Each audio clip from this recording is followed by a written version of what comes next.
छोटी छोटी बात में बहू के मायके वालों को शामिल करना क्या।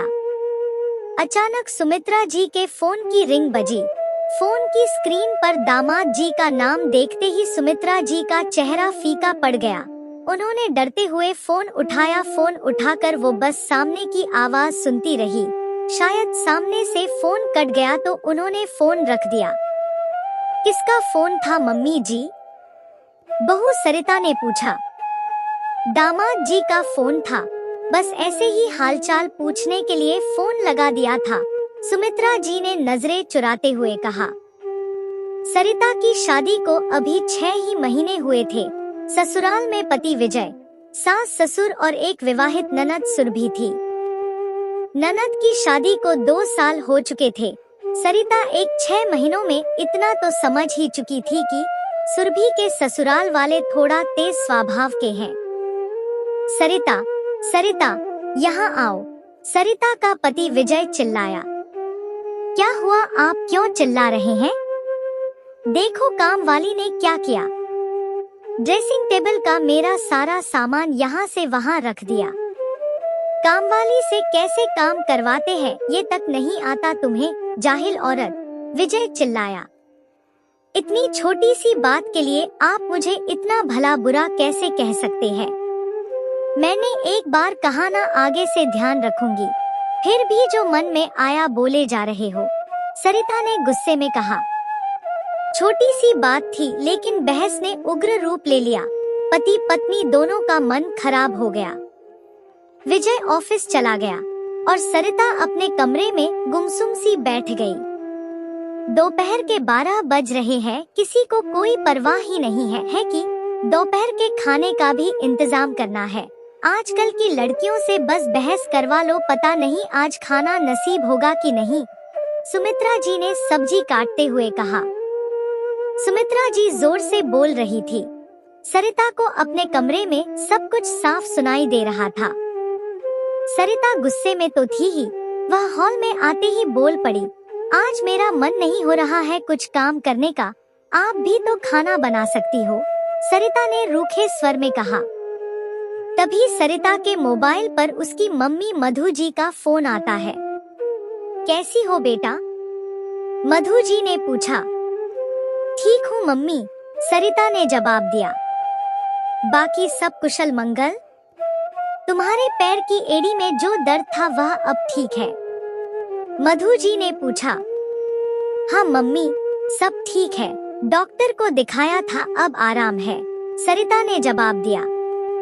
ला जरा समधन जी को फोन दे, उनका भी हाल चाल पूछ लो, मधु जी ने कहा। सरिता थोड़ा घबरा गई। उसे लगा उसकी सास अब उसकी माँ से उसकी शिकायत करेंगी कि कितनी बदतमीज लड़की है, जरा भी संस्कार नहीं दिए, मम्मी को उल्टा सीधा बोलेंगी। पर ये क्या? उसकी सास उसकी मम्मी से बहुत प्यार से बात कर रही थी। हाँ मधु जी, मैं बिल्कुल ठीक हूँ, आप सब कैसे हैं? आइए आप लोग कभी अपनी बेटी के घर सब लोग मिलकर कुछ अच्छा समय बिताएंगे, सुमित्रा जी सरिता की मम्मी से कह रही थी। फोन कटते ही सरिता ने कहा, मम्मी जी मुझे माफ कर दीजिए, मैं विजय जी के व्यवहार से दुखी थी और सारा गुस्सा आप पर निकाल दिया। मुझे लगा आप मेरी शिकायत मेरी मम्मी से करेंगी, मेरी मम्मी को भला बुरा कहेंगी, मगर आपने तो ऐसा कुछ भी नहीं किया। आप तो मेरी मम्मी से अच्छे से बात कर रही थी। सरिता कुछ सोचते हुए बोली। बहू, मेरा बेटा तनाव में था, इसलिए तुमसे उलझ पड़ा, फिर तुम दुखी होकर मुझसे उलझ पड़ी, इसमें तुम्हारी माँ की तो कोई गलती नहीं थी। हम घर में आपस में भले ही लड़े झगड़े, लेकिन घर की बात घर से बाहर नहीं जानी चाहिए, और ये तो मामूली सी बात थी।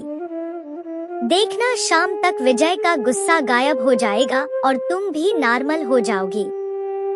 अगर मैं छोटी सी बात को बढ़ा चढ़ा कर तुम्हारी शिकायत करती तो तुम्हारे माता पिता कितना परेशान हो जाते, शायद ठीक से खाना भी नहीं खा पाते, इसलिए घर की बात घर में ही रहनी चाहिए, सुमित्रा जी बोली।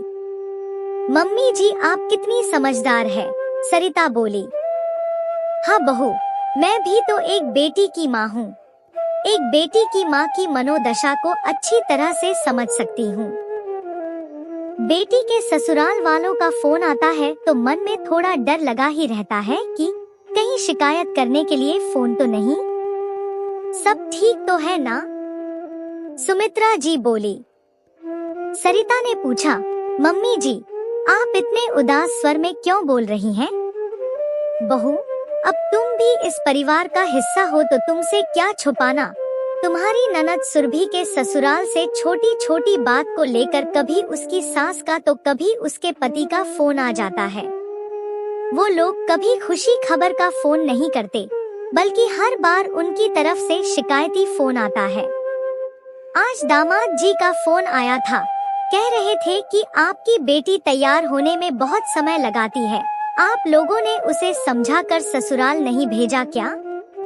पिछले हफ्ते कह रहे थे कि आपकी बेटी सबके सामने बोलती है, आकर जरा समझाइए अपनी बेटी को कि ससुराल में कैसे रहा जाता है।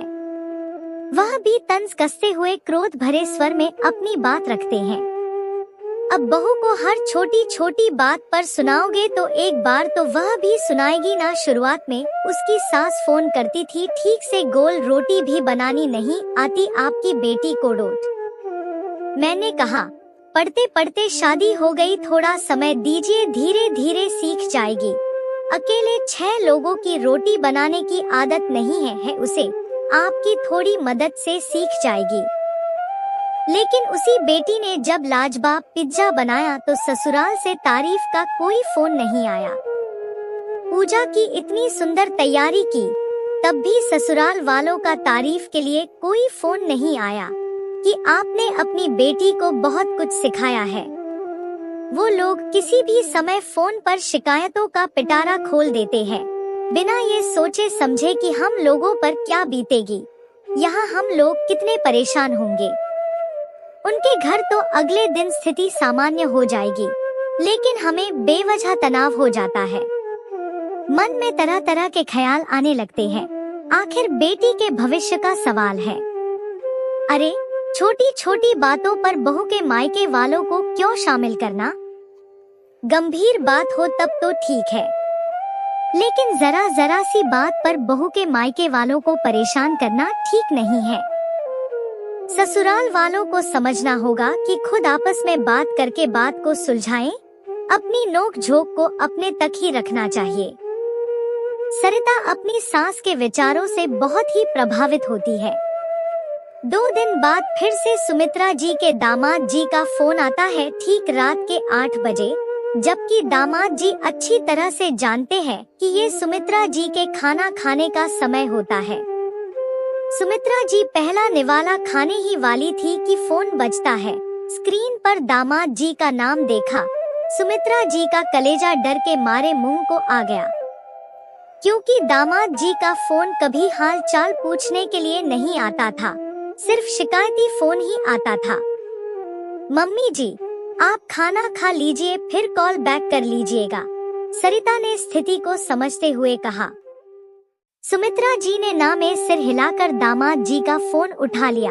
हेलो, आप लोग यहाँ आइए और अपनी बेटी को यहाँ से ले जाइए, दामाद जी ने हर बार की तरह गुस्से में कहा। जो भी हुआ हो, यह आपका घरेलू मसला है, आप सब मिलकर उसे सुलझाइए। इसमें भी अगर कोई परेशानी है तो भेज दीजिए सुरभि को यहाँ। अगर हम आपके यहाँ आते हैं तो तब भी यही कहा जाएगा कि हम बेटी के घरेलू मसलों में हस्तक्षेप करते हैं। आप समझदार हैं, आपके माता पिता समझदार हैं, और आपके और भी रिश्तेदार होंगे। आपस में मिलकर सब सुलझा लीजिए, सुमित्रा जी ने स्पष्ट शब्दों में कहा। बात सिर्फ इतनी सी थी कि छत पर सूखे कपड़े सुरभि ने उठाए नहीं, क्योंकि उस समय पड़ोस की बहू किसी काम से उसके घर आ गई थी। सुरभि की सास उस समय बाहर गई हुई थी। वापस आकर बहू को गप्पे मारते हुए देख गुस्से में खुद ही छत पर कपड़े लेने चली गई। इसी बात का राई का पहाड़ बना दिया कि बहू को घर के कामों से कोई मतलब नहीं है। ऑफिस से आकर सुरभि का पति भी माँ की बातों में आकर उस पर बरस पड़ा। सुरभि ने कहा भी, मैंने तो माँ जी से कपड़े लाने को नहीं कहा था। देर सवेर मैं ले आती, इसमें इतना बड़ा मुद्दा बनाने की जरूरत नहीं थी। उसका इतना बोलना था कि दामाद जी ने सुरभि के मायके सुमित्रा जी को फोन लगा दिया। इस बार सुमित्रा जी ने दामाद जी से डरने के बजाय समझदारी से बात की। छोटी छोटी बातों में पत्नी के मायके वालों को शामिल करना ठीक नहीं है, क्योंकि कभी कभी इससे स्थिति और भी ज्यादा खराब हो जाती है। अगले दिन सुमित्रा जी की बेटी सुरभि का फोन आता है। मम्मी, घर में सब सामान्य है। मेरे पति भी कह रहे थे अब से तुम्हारे मायके शिकायती फोन नहीं करेंगे। बेटी की बात सुनकर सुमित्रा जी की जान में जान आई।